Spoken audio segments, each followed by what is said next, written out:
hoje eu quero conversar com os irmãos sobre a luta pela família. Precisamos lutar pelas nossas famílias. A nossa família é o nosso bem mais precioso. E lá em 1 Samuel, capítulo 30, nós vamos ver um homem que luta pela sua família, o rei Davi. 1 Samuel, capítulo 30, a partir do versículo 1, na versão Almeida, Revista e Atualizada.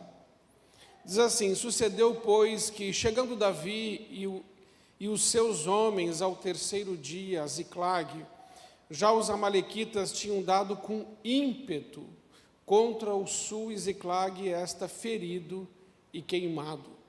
E tinham levado cativas as mulheres que lá se achavam, porém a ninguém mataram, nem pequenos nem grandes. Tão somente os levaram consigo e foram o seu caminho. Davi e os seus homens vieram à cidade, e ei-la queimada, e suas mulheres, seus filhos e suas filhas eram levados cativos. Então, Davi e o povo que se achava com ele ergueram a voz e choraram, até não terem mais forças para chorar. Também as duas mulheres de Davi foram levadas cativas, Ainoã, a jezreelita, e Abigail, a viúva de Nabal, carmelita. Davi muito se angustiou, pois o povo falava de apedrejá-lo, porque todos estavam em amargura, cada um por causa dos seus filhos e de suas filhas. Porém, Davi se reanimou no Senhor, o seu Deus. Amém? Essa palavra de Deus é maravilhosa, que é uma história linda de Davi, um momento difícil. Davi aqui, ele é esse rei que foi ungido pelo profeta Samuel, e ele é o homem que tem o Espírito do Senhor. O outro rei, chamado Saul, um rei que fez o que era mal aos olhos do Senhor, que desobedeceu ao Senhor, Deus tirou o reino das mãos de Saul para entregá-lo a Davi. Porém, Saul não gostou nada disso e começou a perseguir o rei Davi por todos os lugares de Israel, procurando matá-lo. Davi, embora tenha tido muitas oportunidades para matar o rei Saul, nunca o fez, porque o respeitava como uma autoridade instituída por Deus. Mas Davi não estava mais aguentando tanta perseguição deste rei Saul, que era um homem que tinha um demônio maligno e que atirava lança contra Davi, procurando matá-lo. Então Davi decide ir para a terra dos filisteus, e ele vai com cerca de 400 homens, depois se ajuntam eles 600 homens, ele fica um total de 600 homens, fora a família. Então ele tinha umas 3.000 pessoas. E ele vai ficar sobre a proteção, na verdade, protegendo um rei chamado rei Ax. E essa cidade de Ziclague que lemos aqui é a cidade que este rei Ax deu ao rei Davi para que ele ficasse como uma cidade refúgio durante este tempo. Bom, dentro deste contexto é que vai surgir uma guerra, e essa guerra é contra o rei Saul. Deus, na sua bondade, não permitiu que o rei Davi fosse guerrear contra seus próprios irmãos, e impede o rei Davi de estar lá nessa guerra contra o rei Saul, porque os filisteus não estavam nada confortáveis com a possibilidade de o rei Davi estar guerreando contra os seus irmãos e de repente se voltar contra os próprios filisteus e destruí-los, porque o rei Davi era um homem de guerra, e toda a guerra que ele entrava, ele vencia. Portanto, era um homem temido, um guerreiro muito valente.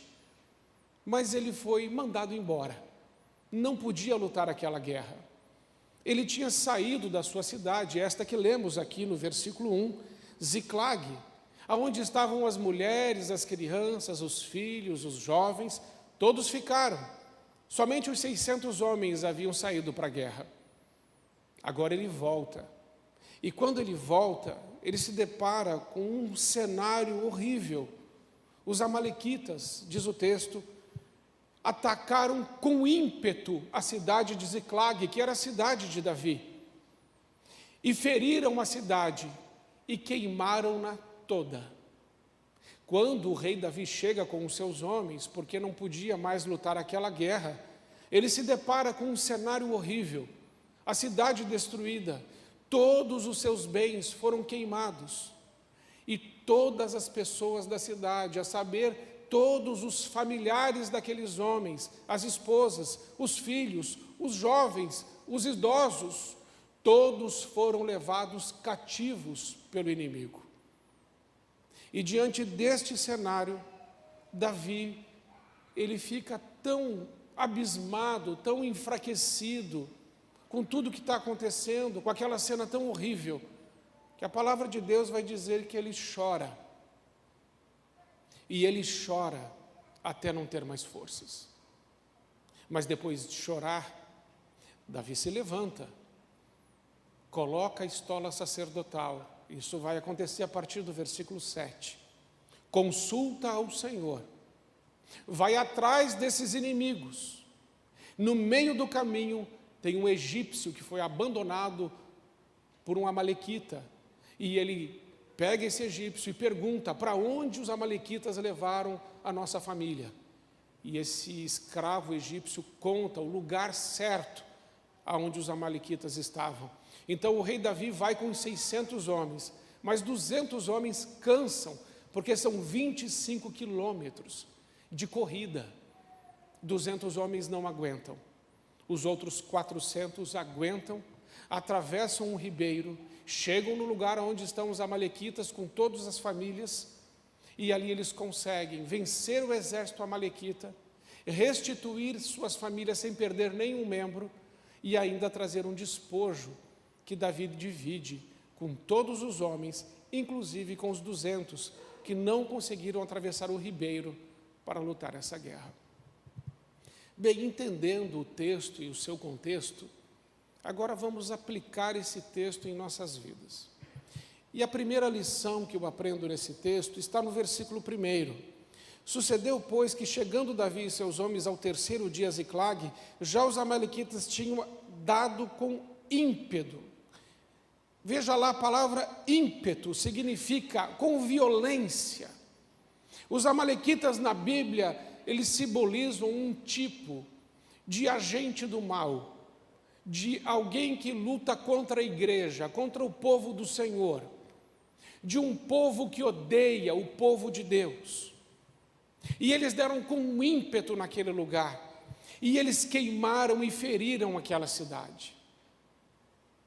A primeira lição que eu aprendo é que o nosso inimigo, o diabo, ele vem com ímpeto contra a nossa família.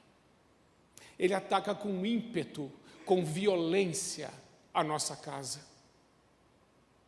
Ele quer incendiar a nossa casa, ele quer ferir a nossa família, ele quer destruir os nossos relacionamentos, ele quer roubar a nossa paz, ele quer tirar a nossa alegria, ele quer acabar com tudo.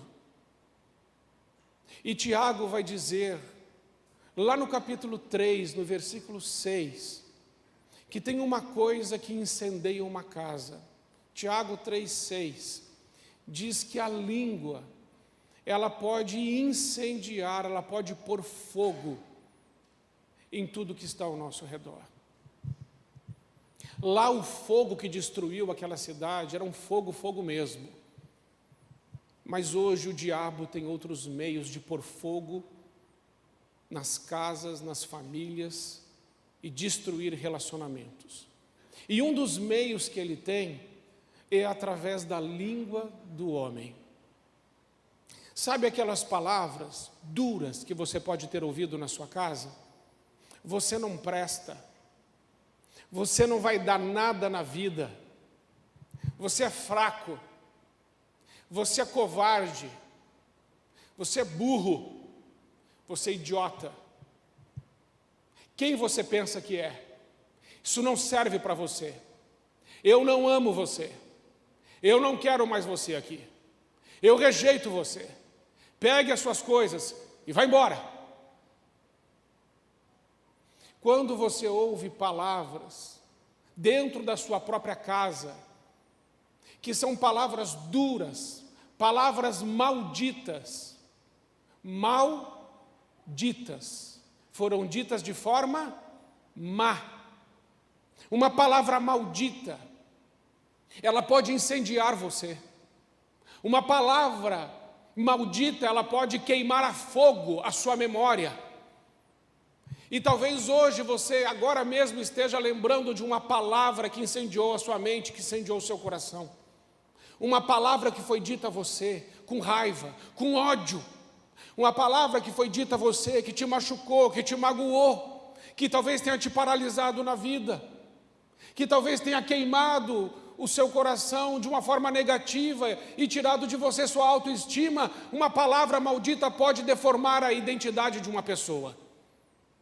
Uma palavra maldita pode levar uma pessoa a viver uma vida sem frutos, sem paz, sem alegria, sem esperança.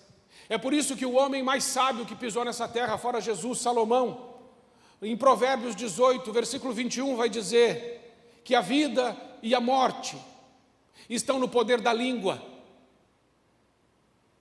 Nós precisamos, irmãos, ter muito cuidado com aquilo que sai dos nossos lábios, porque o nosso Deus, o Deus Todo-Poderoso, tudo que Ele criou pelo poder da sua palavra. Ele disse, haja luz, e a luz se fez. Ele disse para Lázaro, Lázaro, sai para fora, e Lázaro, morto há 4 dias, ressuscitou. Ele disse àquele homem que estava coberto de lepra, seja limpo, e a pele dele ficou limpa como a pele de um bebê. Ele disse ao mudo, fale. Ele disse ao cego, veja. Ele disse ao paralítico, ande. E tudo o que ele falava acontecia. Porque a vida está na língua, mas a morte também está na língua. Nós podemos matar pessoas com a nossa boca. Nós podemos incendiar casas, famílias e pessoas com os nossos lábios. Com acusações, com críticas, com julgamentos, com calúnias, com blasfêmias, com palavras injustas que podem estar nos nossos lábios. A vida e a morte estão no poder da língua. Cuidado com o que você diz, porque o que você diz pode vir a se realizar. Provérbios capítulo 23, se não me falha a memória, versículo 7, vai dizer que assim como você se imagina no seu coração, assim como você imagina na sua alma, assim você é. Só que muito do que você imagina na sua alma são coisas que foram ditas a você, palavras que foram lançadas sobre a sua vida. Que palavras você recebeu? Quais palavras você ouviu? Que palavras de maldição chegaram aos seus ouvidos? E não são só palavras que você ouve, mas são palavras que você mesmo diz para você mesmo. Muitas vezes eu escuto pessoas dizerem assim, eu não consigo. Isso não vai dar certo. Isso não funciona. Isso não é para mim, isso é para outro. Não, pastor, o senhor não está entendendo. Isso é para outro. Para mim não dá. Eu preciso dizer a você, não diga isso. Use a sua boca para abençoar sua própria vida.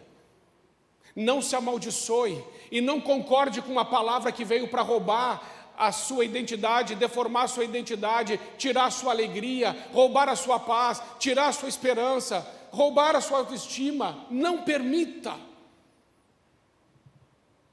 Consagre os seus lábios, para que os seus lábios sejam fontes de vida, canais da graça, uns lábios consagrados a Deus, como lábios que são usados pelo Espírito Santo para mudar uma realidade. Quantas vezes a vida também pode estar nos nossos lábios, de nós olharmos para alguém e dizer, olha, Deus está com você, vai dar certo em nome de Jesus. Deus é por nós, Ele nos ama, Ele está nos abençoando, Ele está conosco, Ele nunca nos deixa, Ele nunca nos abandona, Ele é fiel, Ele é santo, Ele te ama, Ele sonhou com você, Ele criou você, Ele tem um plano para a sua vida, e os planos de Deus não podem ser impedidos. A vida pode estar nos seus lábios. Tem uma pessoa doente, você pode dizer a ela: seja curada em nome de Jesus. Mal que está nessa pessoa, saia. A vida de Cristo é vida abundante e é vida sobre a sua vida em nome de Jesus. Você entende isso?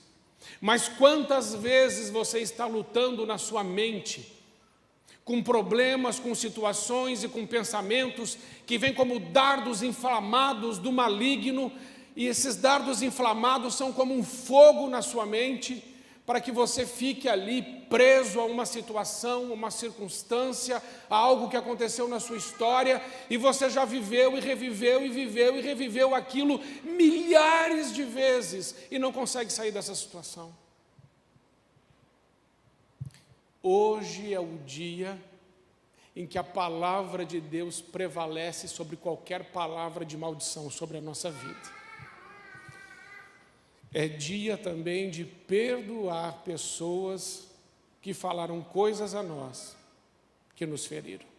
Mas não é só o que a gente fala ou não fala. Existe aquela linguagem não verbal, aquele olhar de reprovação, aquela postura altiva, aquela soberba, aquela arrogância que vem para nos humilhar, para nos achatar, para nos diminuir, para nos intimidar, para nos fazer recuar. Isso também, irmãos, não podemos aceitar.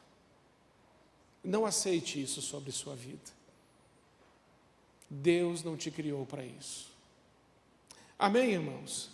Essa é a primeira lição que eu aprendo nesse texto, que esse fogo que estava ali queimando tudo, era um fogo literal, mas existe um fogo que pode estar dentro das nossas mentes. Mas o versículo 4 vai dizer assim: então Davi e o povo que se achava com ele ergueram a voz e choraram, até não ter mais forças para chorar. E aqui eu aprendo uma coisa muito importante: o choro. A palavra de Deus diz no Salmo 30, versículo 5, o choro pode durar uma noite, mas a alegria é uma promessa de Deus. Mas algumas coisas não mudam na nossa vida, na nossa família, e nós estamos percebendo que tem um cônjuge que está preso num vício, ou está preso numa situação, um cônjuge que não é crente, e ele está preso nos argumentos do mundo, nas convicções, em raciocínios que o prendem a este mundo, e nós vemos pessoas indo para o inferno da nossa família, nós vemos situações na nossa casa, de vício, de perda, de feridas, de mágoa, de muro de separação, de barreira de inimizade, e a gente enxerga tudo isso dentro de casa. Mas a gente não chora. Mas a gente não chora mais. Algumas coisas não mudam na nossa casa, na nossa história, e nem na nossa família, porque os nossos olhos estão secos demais. A palavra de Deus diz que este homem, Davi, este rei, este guerreiro, este valente, este homem de Deus, este homem cheio do Espírito Santo, ele chora, e ele chora publicamente. E ele não é um chorinho, irmãos, não é um chorinho, é um choro até não ter mais forças. É o choro daquele que diz: Senhor, em mim não há poder, falta-me poder, eu não consigo. É o choro da humildade, não é autossuficiência mais. É reconhecer que se Deus não intervir, nada vai mudar. O pastor Tim Simbala, lá dos Estados Unidos, teve a sua filha roubada pelo diabo. A sua filha tomou uma decisão como aquele filho pródigo, foi embora, foi para o mundão, se perdeu, bebeu, se drogou, fez tudo o que não podia. E aquele pai, alguns irmãos da igreja falaram para ele: pastor Tim Simbala, deixa essa menina, esquece essa menina. Mas qual é o pai que esquece de um filho? E como nós podemos esquecer de um filho? E como podemos estar bem se um filho não está bem? E um dia, uma irmã da igreja falou assim: pastor, nós já oramos muito pela sua filha, mas tem uma coisa que a gente não fez: a gente não chorou por ela. E eles fizeram uma vigília, e eles oraram por ela, e eles choraram por aquela menina. 2 dias depois, a campainha do pastor Tincibala tocou, a menina estava lá. Ele abriu a porta e disse: minha filha, o que houve? Ela disse: o que vocês fizeram? 2 dias atrás, às 3 da manhã, eu vi uma convicção de pecado sobre a minha vida. Eu não consegui ficar mais onde eu estava. Eu precisei largar todo aquele lixo. Pai, eu estou de volta, eu estou em casa. Você está entendendo? Existem coisas que sem lágrimas não vão acontecer. 2 Coríntios capítulo 7, versículo 10, diz que há um choro segundo o mundo, uma tristeza segundo o mundo, que ela produz morte, que ela não presta para nada, é tipo um remorso. Isso não serve, não é esse choro, não é essa tristeza. Aqui é aquela tristeza segundo Deus, é a do arrependimento, sabe, aquela de dentro para fora. É aquela tristeza que mexe com você.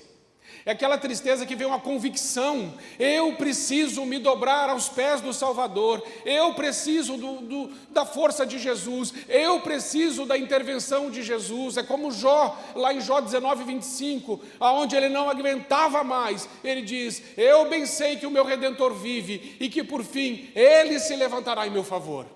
Chega uma hora na nossa vida, ou a gente se dobra, ou a gente chora, ou a gente se humilha, ou a gente se lança aos pés de Jesus, ou nada vai mudar. Porque Davi aqui, ele não se levantou para se defender. A palavra de Deus aqui vai dizer que aqueles homens estavam pensando em apedrejá-lo, queriam matá-lo. Ele podia se levantar e dizer assim: olha, não é bem assim, eu não tenho culpa nessa história. Não, espera aí. Não, ele não fez nada disso. Ele não levantou para se defender, ele não trouxe justificativa, ele não trouxe argumentos, ele simplesmente, publicamente, ele se ajoelhou, ele chorou e ele pediu a Deus: Senhor, tenha misericórdia, minha mulher, meus filhos, minha família, todos estão perdidos, Senhor. Ou o Senhor intervém, ou eu não tenho mais nada, eu não tenho mais nem pelo que lutar, acabou. Mas ele não foi o único homem que chorou assim. Neemias, quando soube da vergonha que os irmãos dele em Jerusalém estavam passando, Neemias sentou e chorou, e jejuou e orou por 4 meses, e os muros de Jerusalém foram reerguidos. Jesus chorou sobre a cidade de Jerusalém, e Jesus chorou publicamente. Ele chora, ele vê Jerusalém, ele chora, Jesus chora. Ele diz: ah, Jerusalém, Jerusalém impenitente, assassina de profetas, se você tivesse ouvido a minha voz, Jerusalém. Mas não ouviu, Jesus derramou lágrimas públicas, Neemias derramou lágrimas públicas, Davi derramou lágrimas publicamente. Há quanto tempo você não chora mais pela sua família? Há quanto tempo você não chora mais por aquilo que merece as suas e as minhas lágrimas? Chorar até não ter mais forças, chorar em total rendição, chorar dizendo: ah, Senhor, acabaram-se os meus recursos, não tem mais nada que se fazer. E ao invés de se amargurar, não, chorar.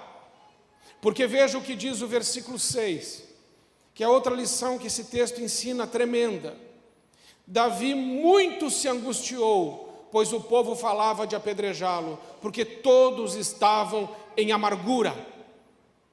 Nós vemos em um homem, Davi, angústia, mas nós vemos dos 600 homens, amargura. Irmãos, amargura e angústia são coisas completamente diferentes. Vemos em um homem, amargura. Vemos em 600, um homem, angústia. Vemos em 600 homens, amargura. 1 Samuel 22, se não me falha a memória, veja aí 1 Samuel 22, 2, vai dizer lá que esses homens que estavam com Davi, esses homens eram amargurados de espírito. Então Davi estava com homens amargurados, eles não eram homens curados, eles não eram homens sarados, eles não eram homens transformados. Eles eram amargurados e muitos dentre eles eram chamados de filhos de Belial, que adoravam a outros deuses.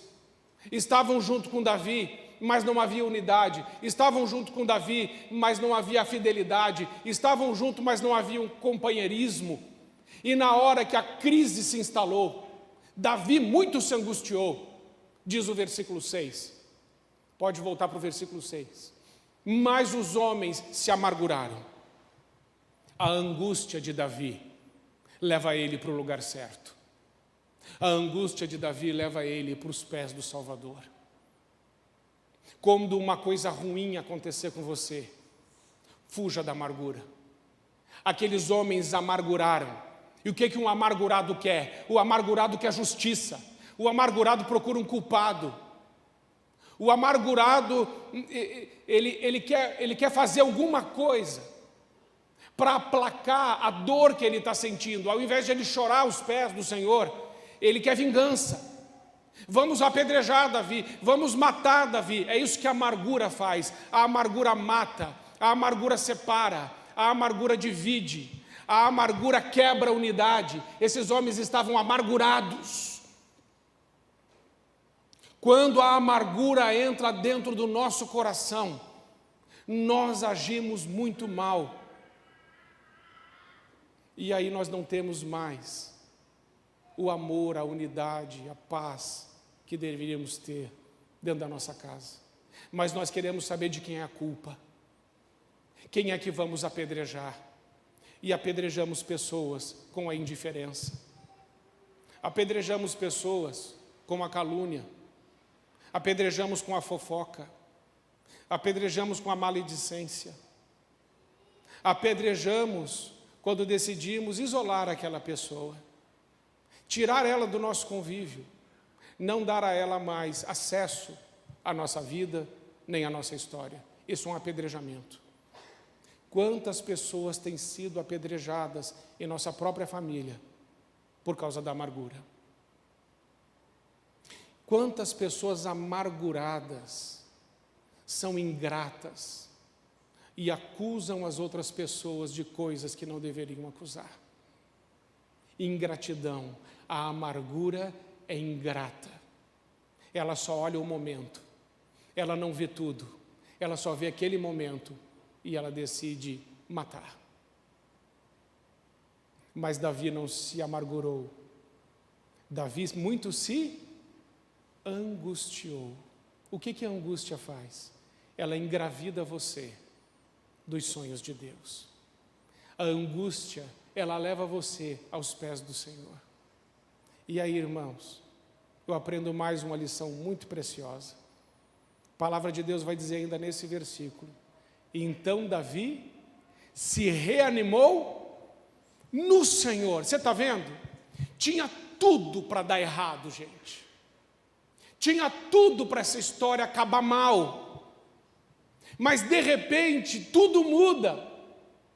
Ao invés de Davi mergulhar naquele buraco, daquele contexto, daquela situação difícil, agora ele decide se reanimar no Senhor. E o que é se reanimar no Senhor? O que é que vira a chave? O que é que muda a nossa história?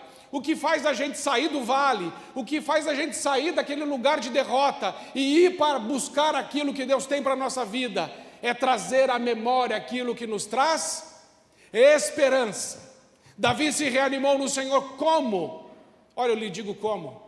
Ele lembrou de quando ele era um pastor jovem e Deus o levou ao pastoreio. Então um leão tentou atacar o rebanho e ele matou o leão. Ele matou o urso. Depois disso, ele foi até o exército filisteu e ele matou Golias. E depois disso, ele foi tendo vitórias e vitórias, de batalha em batalha, de batalha em batalha, uma vitória atrás da outra. Ele começou a lembrar de tudo aquilo que Deus fez na vida dele. Eu preciso dizer isso a você hoje.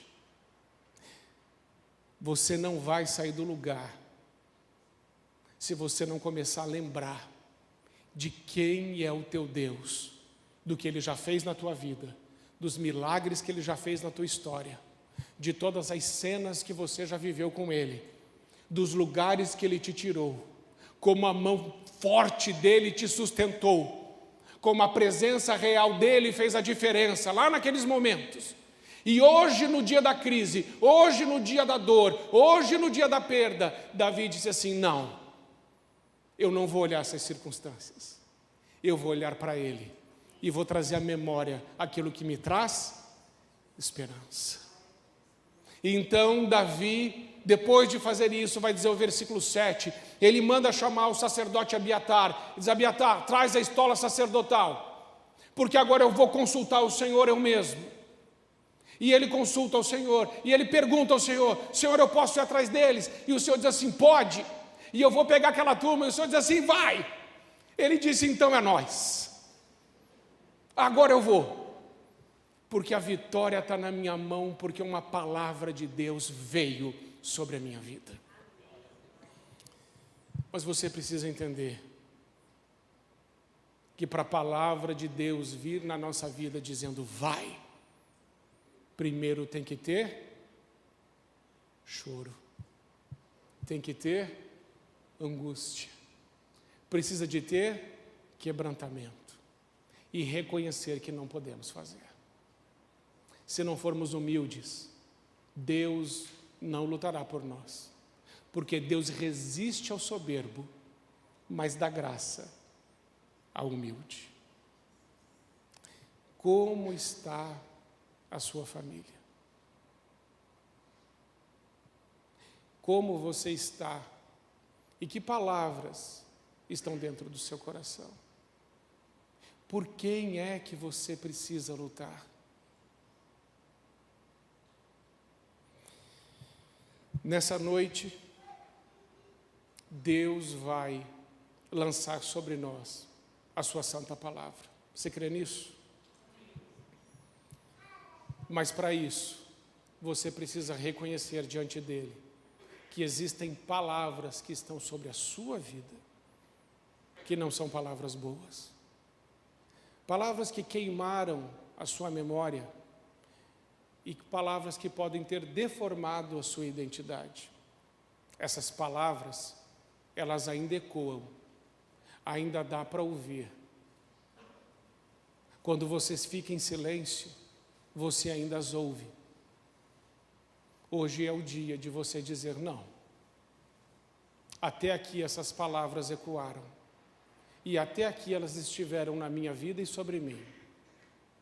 Mas hoje, eu vou retirá-las pelo poder do Espírito Santo. E sobre a minha vida permanece uma única palavra, a palavra do meu Pai, do Senhor, que Ele disse: se eu sou por você, quem será contra você? Tudo você pode em Deus, que te fortalece. Quem é que está dizendo a você que você não pode? Quem é que está dizendo a você que você não pode recuperar o que você perdeu? Porque essa é a história. Davi perdeu tudo. E o que Davi recuperou? Tudo e mais um pouco. Mas o que ele ouviu no meio do caminho? Nós vamos te apedrejar, nós vamos te matar. E ele falou assim: não, eu vou falar com o Pai. E o Pai vai dizer o que vai acontecer, não são vocês. É Ele. É Ele que tem a última palavra. Vamos orar isso? Eu quero dar um tempo hoje nesse culto para isso. Sinto isso no meu coração. Existem palavras que foram lançadas sobre sua vida e que talvez até você mesmo tenha lançado sobre a sua vida. Mas hoje é a hora de colocarmos essas palavras na cruz. E de tudo aquilo que está na nossa mente dizendo que a gente não pode, todo o apedrejamento do inferno, todo inimigo que se levantou e queimou os nossos sonhos, e queimou tudo aquilo que Deus tinha colocado na nossa vida, e que talvez a gente tenha aceitado isso passivamente, chegou a hora de dizer não, não. E eu vou lhe dar alguns exemplos. A família que não está toda unida, mas que tem filhos dispersos, Deus nunca quis isso. Deus nunca quis isso. A família que tem pais e filhos brigados, irmãos brigados, Deus nunca quis isso. Palavras que pais e autoridades lançaram sobre os filhos que machucaram, Deus nunca teve isso. Deus não tem nada com isso. Palavras que você mesmo lançou sobre a sua vida, limitando você mesmo e a sua história, Deus não tem nada com isso. O que Deus tem com isso é o seguinte, é dizer assim, chega, derrame suas lágrimas, vá aos pés do Senhor e pergunte para Ele, Senhor, há restituição para mim? Aquilo que o inimigo me levou, aquilo que o inimigo me roubou, porque os amalequitas levaram tudo de Davi, eles levaram tudo. Do que é que você precisa de restituição? Talvez você pense assim, não pastor, mas isso não é errado? Eu pedi restituição, será que eu não merecia isso? Eu não merecia esse incêndio? Eu não merecia que tudo isso me acontecesse? Será que isso não é um castigo de Deus na minha vida? Irmãos, esse incêndio não foi um castigo de Deus na vida de Davi. Porque Deus o restituiu ainda mais. Talvez o que o inimigo levou da sua casa foi o diálogo. Não tem mais, pastor, diálogo lá em casa. Não tem mais romantismo na minha casa. Não tem mais comunhão na minha casa. Fui roubado, fui saqueado, levaram embora. Mas as suas lágrimas podem regar um terreno fértil, onde as sementes de Deus vão frutificar, e Deus irá restituir aquilo que o diabo levou embora. Não aceite passivamente que o inimigo venha na sua vida e leve da sua vida aquilo que ele nunca poderia ter colocado à mão, porque foi Deus que te deu. Você entende?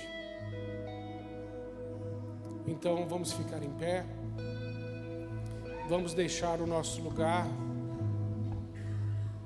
Se você quer fazer isso hoje, dizer, pastor, eu quero atender esse apelo, aí você pode deixar o seu lugar e vir. Eu quero que a palavra de Deus venha sobre a minha vida. Eu quero a restituição do que o inimigo, do que o diabo roubou da minha casa e da minha família. Eu quero. Eu quero que esse incêndio seja apagado pelas águas do Espírito. Eu quero chorar aqui no altar, o choro aonde eu peço perdão a Deus, porque já deveria ter chorado há muito tempo atrás, para que algumas coisas mudassem na minha casa e na minha família, mas ainda não derramei lágrimas até que as minhas forças acabassem. Sim, irmãos, esse culto é mais de choro do que de riso.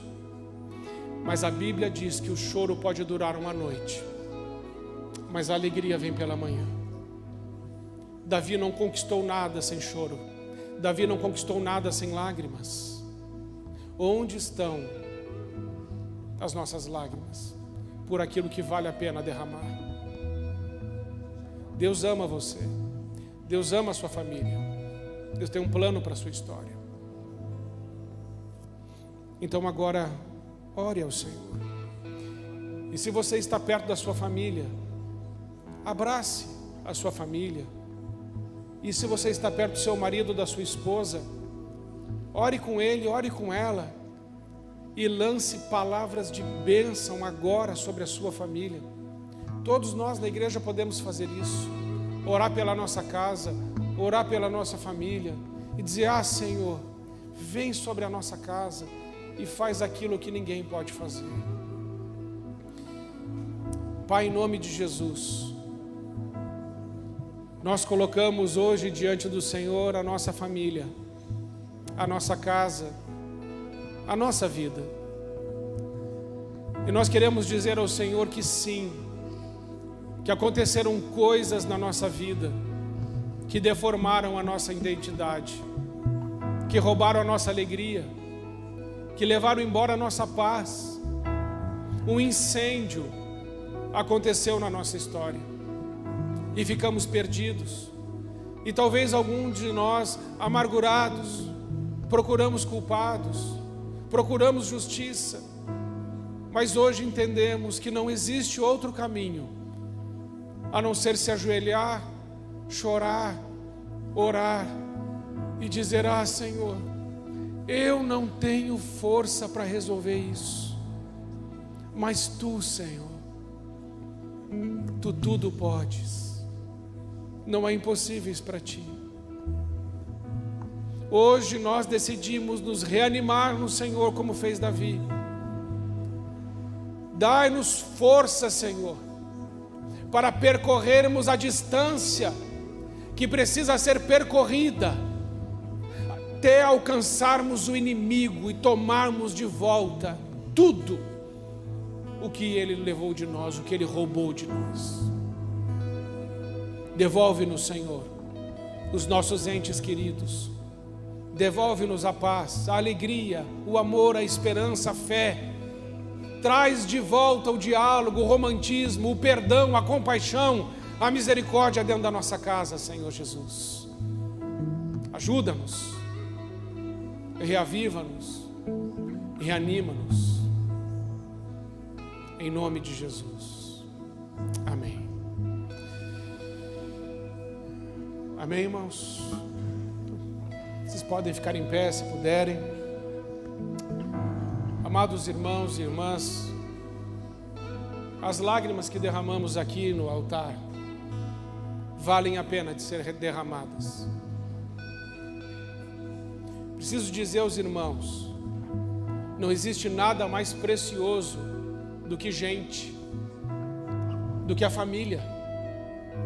Não tem nada mais precioso do que a família. Você pode ter excelentes amigos, mas amigos você pode ter em muitos lugares, mas a família, você tem essa aí, a sua família. Por isso eu peço em nome de Jesus, valoriza a tua família.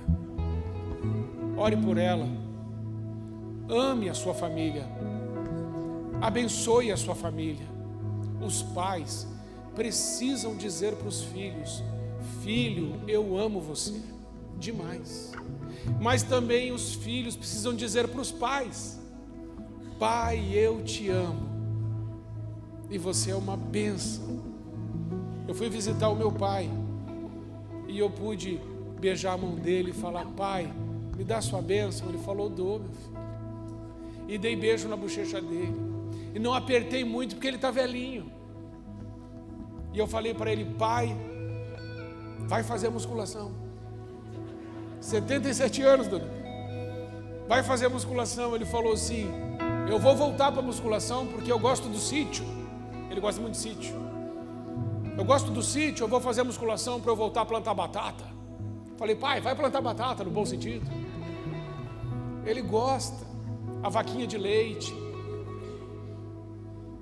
Ele estava com a voz fraquinha. Depois que eu cheguei, a voz dele ficou forte de novo. Mas não é por causa que eu cheguei, mas é que quando a gente chega perto das pessoas com amor, a coisa não muda. O amor cura, o amor transforma, o amor restaura, o amor restitui. Eu não sei o que o diabo te levou, mas eu sei de uma coisa: Deus é poderoso para te devolver tudo que o inimigo te levou. tudo. A gente fica nessa, perdi isso, perdi aquilo. Eu preciso dizer para você, perdeu, mas Deus pode devolver tudo em dobro. Em dobro. O senhor não sabe quantos anos eu fiquei sem falar com a pessoa, e agora tem pouco tempo. Nesse pouco tempo Deus vai te dar em dobro. Vai ser muito melhor. Basta que você tome essa atitude. Então, assim, derramamos lágrimas aqui hoje, mas a alegria vem pela manhã. A sua alegria já está agendada no céu. Vai chegar. E não deixe que o inimigo roube de você os sonhos que Deus tem para a sua vida, os planos que Ele tem para a sua história. A história de Davi poderia ter acabado aqui. Poderia ter acabado aqui. A história de muitas pessoas acabam aqui, nesse texto. Mas por que a história dele não acabou aqui? Porque ele fez o que nós aprendemos com ele essa noite. Então o rei Davi hoje nos ensinou como fazer para ter de volta o que o diabo, o que os demônios nos levaram. Nós sabemos o caminho. Joelho no chão, lágrimas nos olhos, trazer à memória o que está a esperança, se levantar, consultar o Senhor e ir em frente. Amém? Coloque a mão no seu coração e repita assim: Senhor Jesus, eu me reanimo no Senhor e na força do seu poder. A alegria do Senhor é a minha força. Eu não vou recuar, eu não vou desistir, eu não vou desanimar, porque o Espírito Santo que está em mim me dá ousadia, coragem e poder. E é nessa força que eu vou correr a distância até alcançar o inimigo e saqueá-lo e tomar de volta tudo que é meu. É a minha oração, em nome de Jesus. Amém. Agora escute: 200 homens não chegaram lá. Só 400 dos 600 conseguiram fazer os 25 quilômetros. Essa distância a ser percorrida não foi percorrida por todos. Mas a última lição que o rei Davi ensinou foi que quando ele pegou os despojos, os homens que estavam com ele, os 400, disseram assim: não vamos dar nada para aqueles 200 que ficaram lá, porque eles não lutaram conosco. E o rei Davi disse: não, nós vamos repartir os despojos igual para todos. Talvez nem todos consigam fazer essa caminhada com você, mas a bênção vai ser para todos. Amém? Diga assim: Senhor Jesus, a bênção não vai parar em mim, vai ser para todos, em nome de Jesus. Amém. Senhor Jesus, nós queremos agradecer essa noite, porque podemos chamá-la noite de restituição. Nós não temos nenhuma dúvida de que o Senhor é poderoso para restituir a nossa vida.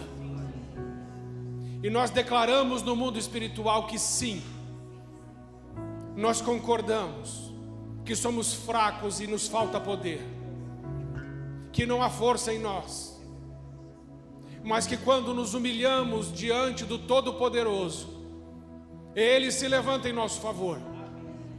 E o inimigo que nos saqueou, que queimou a nossa casa, que destruiu a nossa família, que roubou de nós coisas preciosas, este inimigo agora será derrotado e envergonhado pelo Senhor Todo-Poderoso. Em nós mesmos não temos forças para percorrer a distância, mas pelo poder do Teu Espírito Santo não há distância que não possamos percorrer. E declaramos no mundo espiritual: nenhuma unha ficará no Egito. Não deixamos nada nas mãos do maligno. Pegamos de volta tudo o que é nosso, tudo o que o Senhor nos deu. Diga assim: eu tomo de volta o diálogo, o romantismo, o perdão, a misericórdia, a compaixão, os recursos, as posses, tudo que comigo se relaciona, eu tomo de volta, em nome de Jesus. E daqui para frente, eu tenho uma palavra sobre a minha vida, que é a palavra de Deus. Eu anulo no mundo espiritual toda palavra contrária e toda palavra de maldição sobre a minha vida. Eu cancelo em nome de Jesus, e eu declaro que a palavra de Deus está sobre a minha vida. Eu tudo posso em Deus que me fortalece. Eu sou forte, corajoso, não desanimo, porque o Senhor está comigo. E será sempre assim.